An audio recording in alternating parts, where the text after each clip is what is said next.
Hello mga papi, ito yung binili ko from Shopee. Yung clamp nung barbell.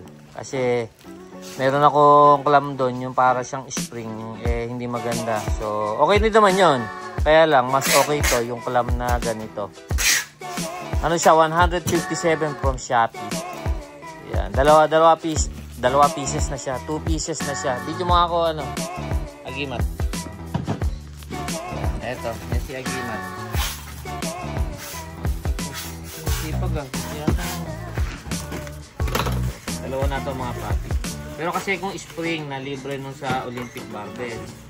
Kaya lang hindi rin siya stable. So eto, mura lang naman. Kulay black. Maganda.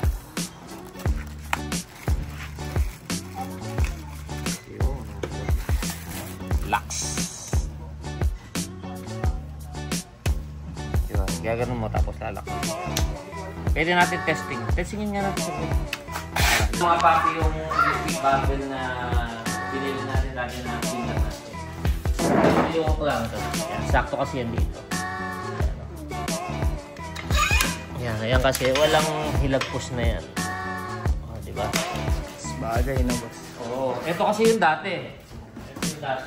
Free lang naman to. Kaya lang, sa kanya, tumatagilid na gano'n. Kung ito, fix na fix siya. Kasi ito, pagka ito ginamit mo, nakaganyan pa rin yan.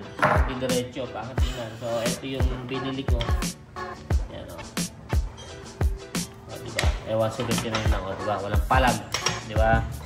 Goods na goods.